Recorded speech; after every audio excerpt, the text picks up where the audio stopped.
Nah, kita lanjutkan ya. Baca jara enggak? Apa oke ya. Dia mau terpendek jara itu terpendek namanya. Pendek sini enggak. Yang panjang siapa nih? Yang panjang. Tunggu terpanjang sini. Siapa nak selitu siapa nih? Litanian apa itu panjang namanya enggak? Litin. Panjang nama. Kalau Maulidia, Maulidia. Kalau Maulidia apa artinya Maulidia tuh? Itu lahirnya. Maulid yang kedua. Hah? Maulid yang kedua. Oh, Maulid yang kedua. Oh gitu artinya Maulidia itu enggak. Nama masjid tuh satu katanya enggak. Jadi enak diingat, mudah diingat. Nah, kan? Namanya mudah diingat. Nah, kalau jelas mudah diingat ya. Yang susah saya yang susah siapa nih? Bapak yang susah baca ini siapa? Lituania kau. Bapak yang baca susah tuh bacanya tuh. Ah nih Lituania, Gina. Susah nama bacanya. Aku nama itu susah dibaca. Ya kan? Nah, tuh. Kalau Dewi Anggra ini? Dewi Anggra ini apa arti Dewi? Nah, Dewi? Mana Dewi? Artikan dengan Gimana? tafsir tafsir itu Pak, Dewi itu Dewa. Dewa Dewi itu artinya baik. Baik. Dewi baik enggak? Bukan dekat kalau berarti agama Dewi Dewa itu enggak. Dewi Dewi ya. Baik artinya enggak. Berarti bahasa apa tuh Dewi? Kalau anggraininya bahasa Ajam Pak, enggak ada artinya. Oh gitu. Ya. Di bahasa umum lain enggak? Enggak artinya menunjukkan wanita enggak. Iya. Oke. Kalau Lutania yang paling susah nama nih, Lutania Gina Rantika gimana Lutania? Silakan Lutania. Nama ini yang panjang nih namanya. Tiga huruf kan. Jadi kalau untuk umroh harus 3 huruf nama tuh ya. Kalau kita mau umroh nanti ini, kalau Anda mau umroh itu harus 3 huruf minimal. Untuk haji kan, kayak kamu dia tambah 2 kata lagi di belakangnya. Kalau kamu umroh tuh tambah 2 kata lagi. Kalau Litania Gina Rantika ada aman untuk umroh nih. Udah 3 huruf dah. 3 kata. Maksudnya 3 kata ya. Misalnya 1 kata, Gina Rantika 3 kata sekarang. Umroh tuh minimal 3 kata ya. 3 suku kata. Bapak ya tambah 1 lagi. Bapak 2 suku kata. Tambah 1 kata lagi belakangnya apa gitu. Entah nama orang tua kan. Di paspor kan ada penambahan gitu. Nah, kalau arti Litania gini apa artinya nih? Litania Gina Kantika apa artinya nih? Kalau Lufthansa, bapak saya pernah itu Pak studi ke Austria pakai pesawat Lufthansa. Jadi bapak saya apa nama punya apa sih? Jadi itu pakai nama pesawat Lufthansa tuh. Jadi nama saya kakak saya ini pakai Lufthansa. Kalau kakak saya Lufthansa Italia. Kalau Gina Gina? Kalau Gina tuh saya pernah searching tuh kaya artinya. Oh kaya ya. Mudah-mudahan kaya. Kan doa nama doa kan. Ya mudah-mudahan orang kaya ya enggak. Kaya hati, kaya harta, macam semua lah kaya. Terus Rantika? Kalau Rantika saya pernah searching tuh artinya penyayang sama setia kan nggak salah. Oh ya, berarti bagus lah enggak. Nama bagus ya. Ini kaya dan penyayang pada suami, orang tua ada semuanya sayang gitu kan. Hidup nama tuh doa tuh punya value kan. Orang tua tuh memberi nama tuh juga dia memikirkan nama baik untuk anaknya kan. Ada sejarahnya kan. Jadi harap orang tua tuh nanti anaknya dong kaya, enggak kaya harta juga kaya hati ya kan. Suka sedekah tuh kaya kan. Suka membantu kaya itu kan. Kaya harta boleh. Kita harus kaya ya, enggak kaya, jangan miskin. Orang Islam tuh harus kaya. Kaya hati, kaya harta itu harus kaya. Enggak kaya gimana mau sedekah. Dan penyayang itu orang tua kan. Karena orang tua jadi orang penyayang. Siapapun sayang pada binatang, sayang pada orang kan. Kalau udah punya suami sayang pada suami dan sebagainya. Yang itu dalam orang tua itu value kan. Value itu namanya value, nilai ya kan. Nilai itu merek namanya. Itu merek. Kayak Cica nih, Cica gimana Cica? Cica ini apa penggemar Cica Kusoyo? Namanya dia Cica. Gitu. Hah? Kalau Cica gimana Cica?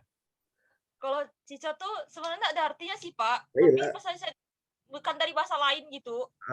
Kan ada penyanyi Cica Kuswoyo apa penggemar Cica gitu, bukan? Enggak, Pak. Oh, Jadi nama saya itu Sophie, Pak.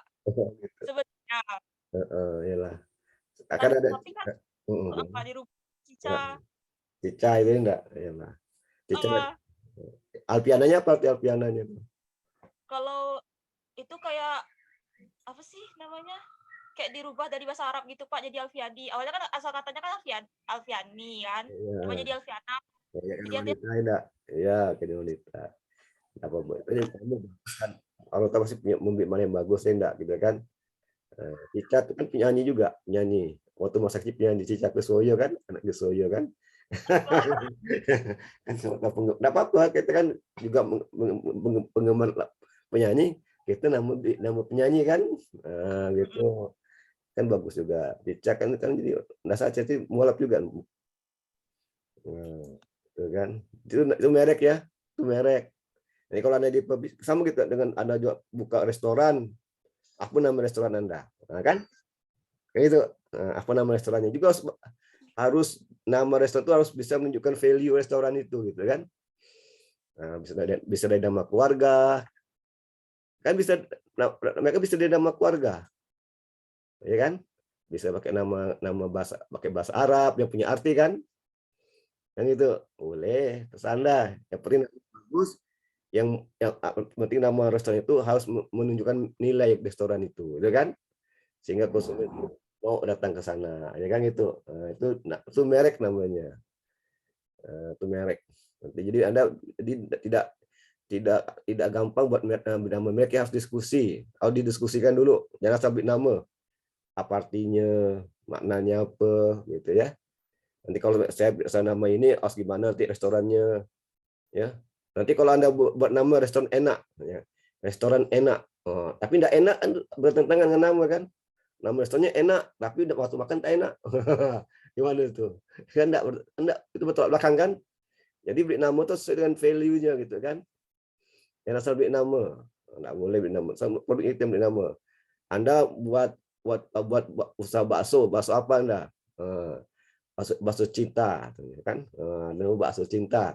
Kalau bakso cinta itu berarti bakso model gimana modelnya? Love kan bulat lagi. Disesuaikan namanya bakso cinta. Cinta gimana bentuk gambar cinta itu kan? Lambang gimana kan? Jadi disesuaikan dengan nama baksonya apa bakso cinta kan gitu. Jadi itu nama merek namanya, ya kan? Dan pula sekarang tapi ada gak namanya Dwi. Dwi itu kan bingung, bisa pria bisa wanita kan Dwi kan? Tuh ada gak Evi? Evi itu bisa wanita bisa pria. Jadi kalau beri nama jangan membingungkan itu orang kan. Rupanya Evi saya Evi ini ibu, rupa bapak. Ada gak ini? Ada Bu Dwi, rupanya bapak juga. Namanya Dwi. Ada gak atau Pak Dwi, rupanya ibu. Itu kan. Jadi membingungkan nama tuh. Jadi nama membingungkan kalau bisa nama yang membingungkan orang gitu kan. Ya kan? Banyak karena nama tuh. Ada Evi, Pak Evi punya ibu. Panggil Ibu Evi punya Pak Evi, nama bapak sama gitu kan. Nah, itu ya.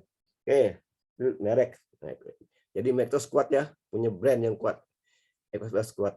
Oke, nomor berikutnya silakan. Soal berikutnya. Siap.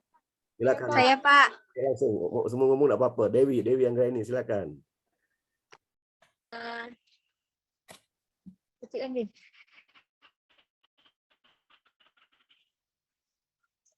Tunggu, Pak. Bismillahirrahmanirrahim. Soal nomor 4, jelaskan dan bacakan surat Ad-Duha ayat 8 sampai 10. A'udzubillahi minasyaitonir.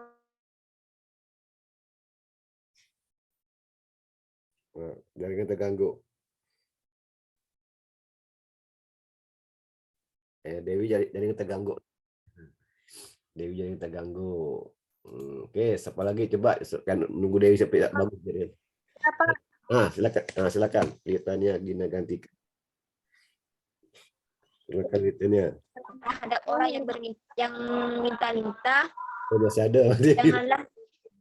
Dewi silakan Dewi silakan. Jaring terganggu. Janganlah engkau menghardiknya. Jadi arti isi dari surat Ad-Duha ini kita diberikan nikmat kita mendapati sebagai seorang yang kekurangan dan diberikan kecukupan. Jadi terhadap anak yatim, janganlah engkau selalu berlaku sewenang-wenang dan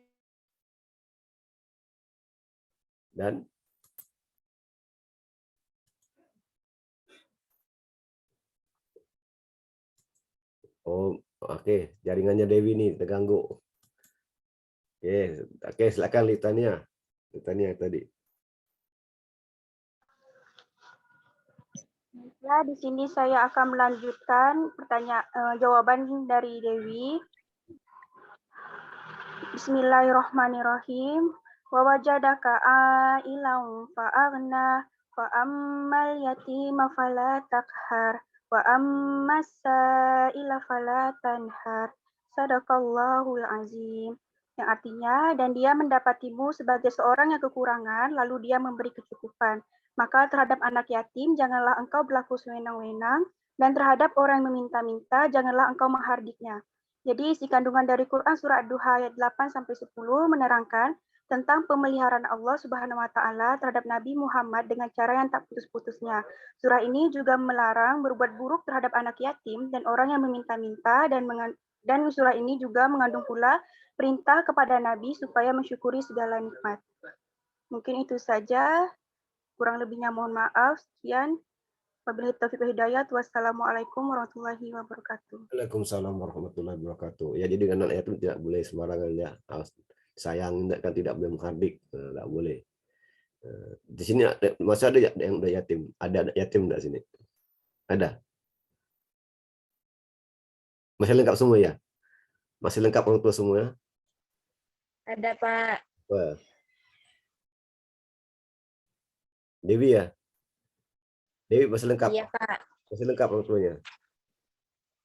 Sisa ibu, Pak. Ibu enggak, orang tua bapak udah meninggal ya? Ya. Iya, Pak. Jadi ibu cari uangnya enggak? Ibu cari uangnya di rumah? Ibu sudah tua. Jadi cari uang siapa?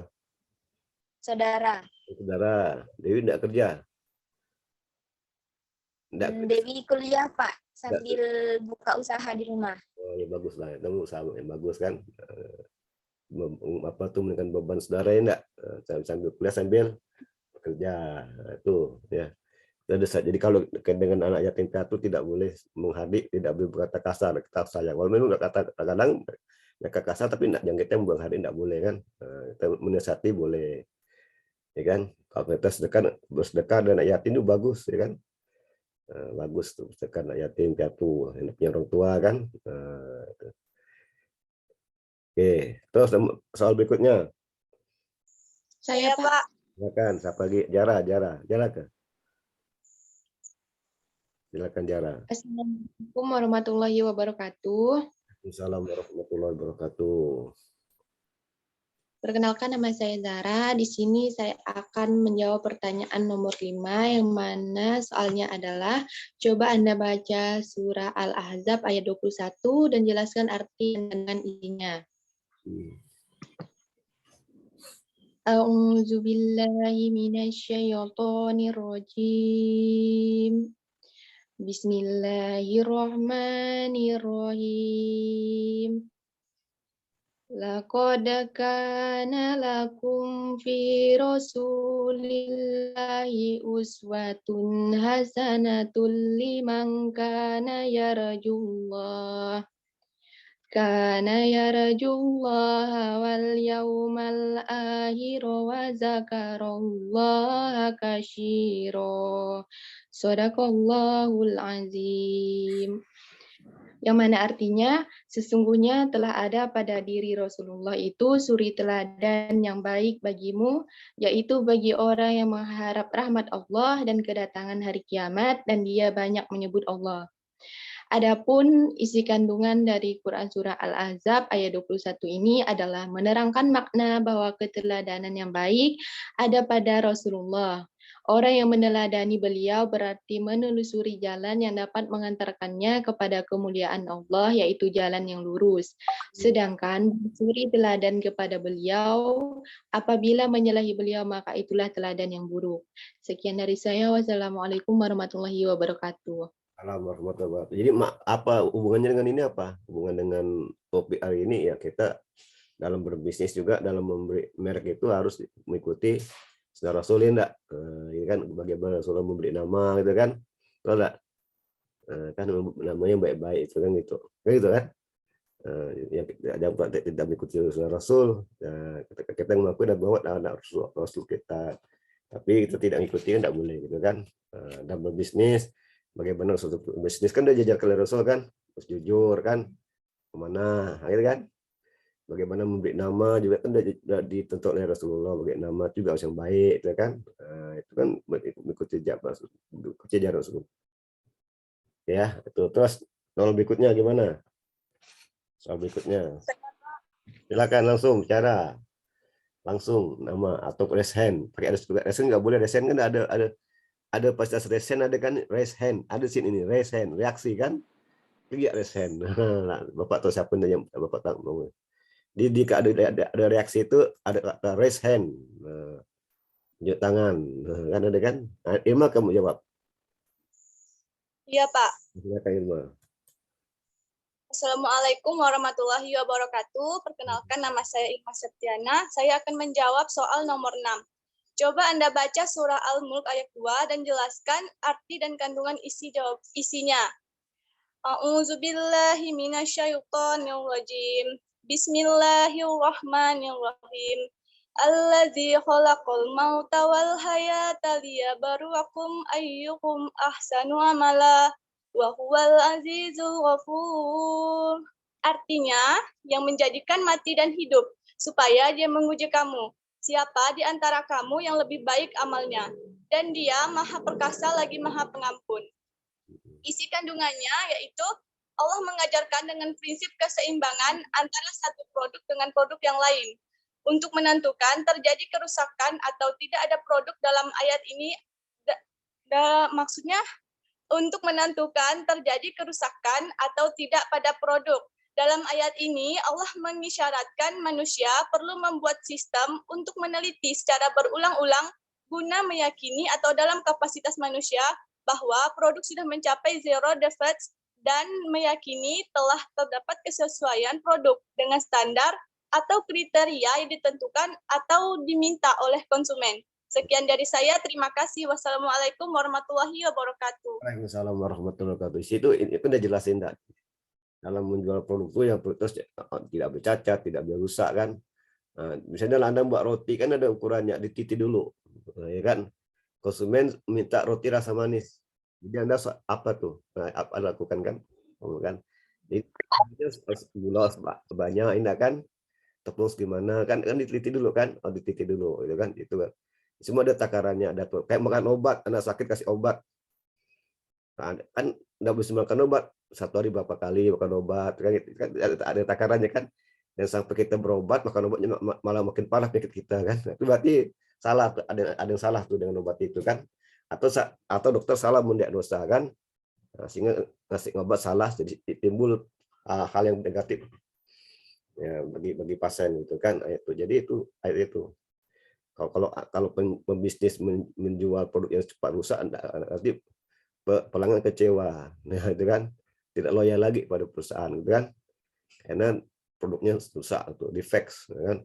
Kalau bisa melalui penelitian ya, itu dulu produknya, dicoba dulu kan, buat dijual, nah, sehingga nanti kalau udah teliti, tinggal timbullah zero defect. Zero defect itu tidak ada kerusakan, nah zero defect kan itu ya, harus teliti dulu.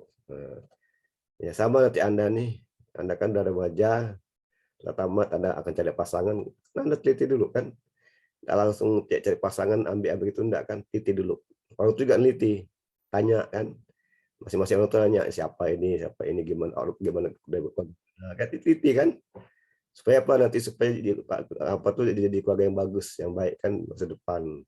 Dan harapan orang tua kan zero defect, tidak ada kerusakan kan, dibagi langgeng, itu tidak bermasalah di masa depan, itu dititi dulu. Asal cari ya, memang kita kan pakai nafsu nih, suka, kalau udah suka itu nafsu kan. Kalau nafsu yang bicara kan tanpa penelitian, kalau udah suka tuh tanpa dia suka gitu kan, itu nafsu namanya yang bicara kan. Nah, kita harus bersifat rasional. Kita harus berpikir, cari orang pasangan tuh yang baik untuk agamanya kan.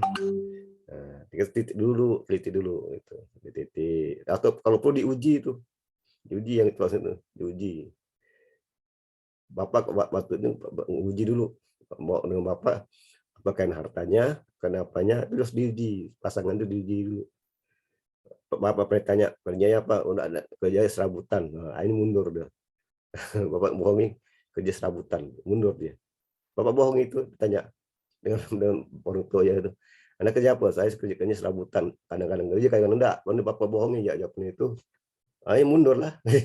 Nggak jadi. Nah, itu kan arti kan dia mau dapatkan harta kan, bukan karena yang lain kan gitu. Itu namanya penelitian kan, penelitian itu. Sama produk itu ya. Beri nama juga penelitian, tidak sembarangan beri nama tuh. Dititi dulu kan. Nah, gitu kan, dititi nama tuh. Tidak sembarangan. Tinggal bisnis itu maka pakai ilmu kan. Nah, ilmu syariah, bisnis pakai ilmu syariah gimana, ilmu syariah gimana, namanya yang bagus kan gitu kan. Nah, gitu. Oke, ada yang mau ditanyakan silakan, kamu tanyakan. Kalau tidak ada lanjut. Nomor berapa? Silakan. Saya Pak. Silakan langsung bicara. Anissa, Gantini silakan. Assalamualaikum warahmatullahi wabarakatuh. Di Kalau sini saya akan membacakan surah Al-Anbiya ayat 105 beserta arti dan kandungan isi surahnya. A'udzubillahi minasyaitonirrajim. Bismillahirrahmanirrahim.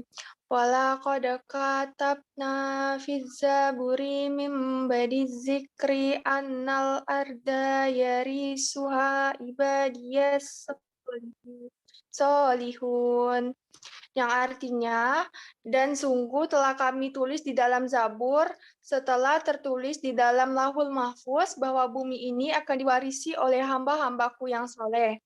Kandungan ayat ini yaitu menjelaskan bahwa dengan sifat sunatullah yang objektif kita dapat memahami siapa saja yang mematuhi sunatullah dengan apapun alasannya akan mendapatkan kesuksesan dalam usahanya. Maka dari itu, setiap karya atau usaha yang tidak sesuai dengan sunatullah pasti tidak akan berhasil dengan baik karena bukan amal soleh.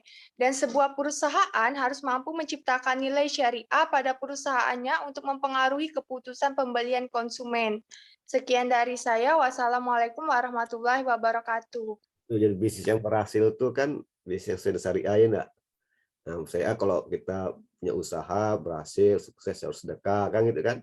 Gitu, harus memperhatikan lingkungan sekitar perusahaan, masyarakatnya gitu kan, yang mengabaikan orang lain kan gitu kan, itu namanya itu syariah kan itu. Jadi orang yang kalau kita bisnis suka sedekah tuh bisnis kita akan sukses, akan lancar usaha, banyak pelanggan kan. Tapi kalau kita punya usaha pelit, tidak memperhatikan masyarakat sekitarnya, tidak mau membantu ya kan, itu kadang-kadang apa nih terkendala di sekitar, tidak ada pelanggan, nggak bisa bangkrut kan.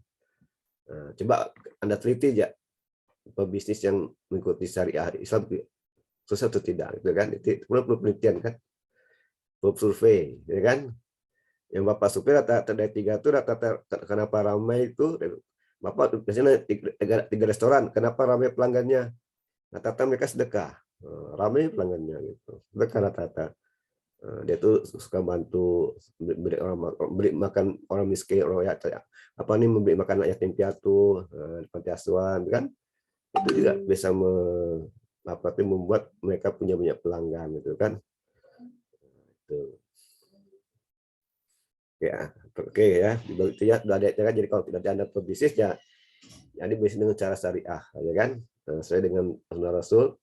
baca apa nih kitab-kitabnya tentang bisnis Islam gitu kan, akan paham nanti bagaimana berbisnis, bagaimana dapat keuntungannya kan, jauhi riba itu kan, jangan ambil banyak keuntungan kan, itu harus dihindari riba kan dalam bisnis kan gitu.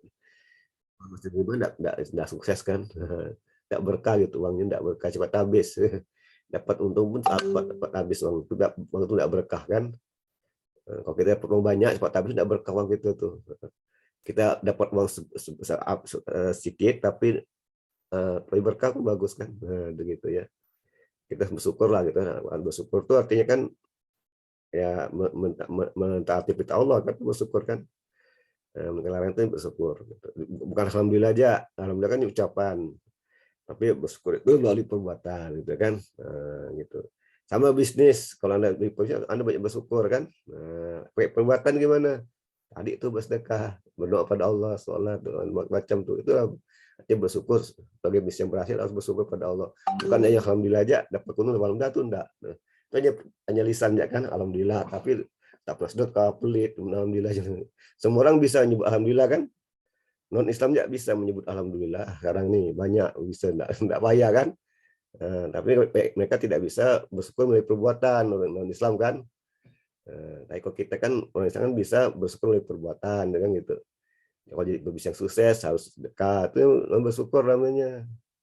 Itu bersyukur kan. Jadi luas bersyukur tuh. Kalau Anda dapat nilai bagus, tidak sehat, bersyukur kan? Anda sehat, badannya harus bersyukur. Arti bersyukur apa? Harus rajin beribadah kan gitu. Bersyukur kan? Bukan harus beribadah. Gitu kan, bersyukur. Oke. Soal berikutnya silakan. Ada lagi mau berpendapat soal berikutnya? Soal nomor berapa? Saya, Pak. Silakan. Indah Stuti, silakan. Assalamualaikum warahmatullahi wabarakatuh. Perkenalkan, nama saya Dinda Yulia Stuti, NIM 120161115 dari kelas 3C Akuntansi Syariah. Saya akan membacakan surah An-Nahl ayat 90 beserta arti dan kandungan isinya. Bismillahirrahmanirrahim. Innallaha ya'muru bil adli wal ihsani wa ita'i dzil qurba wa yanha 'anil fahsya'i wal munkari wal baghi ya'izukum la'allakum tazakkarun. Arti dari ayat ini adalah sesungguhnya Allah menyuruh kamu berlaku adil dan berbuat kebajikan, memberi kepada kaum kerabat, dan Allah melarang dari perbuatan keji, kemungkaran, dan permusuhan. Dia memberi pengajaran kepadamu agar kamu dapat mengambil pelajaran. Kandungan yang terdapat dalam ayat ini menjelaskan bahwa Allah memerintahkan kita untuk selalu berlaku adil dan selalu berbuat baik. Seorang konsumen muslim yang baik dalam transaksi muamalahnya harus menjunjung tinggi prinsip-prinsip keadilan, kejujuran, transparansi, etika, dan moralitas yang menjadi nafas dalam setiap bentuk transaksi bisnisnya. Sekian dari saya. Wassalamualaikum warahmatullahi wabarakatuh. Waalaikumsalam warahmatullahi wabarakatuh. Anda jelaskan? Nah, itu udah kita bicarakan pada bab berikutnya, bab yang lalu kan, tentang adil, amanah, transparan kan. Kalau barang itu jelek ya bilang jelek, jangan barang bilang bagus ya kan. Yang pula kulitnya bagus tapi isinya dia tahu si jelek bilang bagus nih. Dia itu ya, jadi itu udah jelas ya. Jadi itulah dia bisnis kan gitu kan. Oke lah ya, jadi untuk ini nanti kita kan topiknya minggu depan lagi ya. Pertanyaan berikutnya ya. Nah, ini kan banyak pada pertanyaan kita hanya baca dulu ayat dulu, nanti minggu depannya baru yang punya soal-soal tentang merek itu kan. Ya, jadi kita ada 2 pertemuan kan banyak nih materi merek kan. Nanti Anda baca apa tuh merek, apa manfaat merek, apa fungsi merek kan gitu kan. Nanti kalau apa yang terjadi kalau Anda beli barang itu tak punya merek, enggak ada nama, bingung kan? Mau beli pebuk tuhnya. Itu tuhnya. Itu tuh. Kan bingung. Yang mana? Yang itu. ada nama kan? Mau beli buat apa? Itu buat itu. Kepala kan banyak kalau kepala nih. Kepala banyak. Kalau ada gimana coba? Anda bingung kan? Yang itu buat mana yang ini? Bingung kan? Bayangkan kalau di ruang Zoom ini enggak ada mereknya. Apa yang terjadi? Ya kan? Oke ya. Ya nanti kita minggu depan lagi. Yang Anda rekam sampai ini aja ya. Yang direkam sampai ini aja nanti ya. Nanti saya minggu depan. Oke, Bapak sekalian, Bapak Ari, assalamualaikum warahmatullahi wabarakatuh. Sampai jumpa minggu depan. Sukses selalu. Assalamualaikum warahmatullahi wabarakatuh. Waalaikumsalam warahmatullahi wabarakatuh. Terima kasih Bapak. Pak. Ya.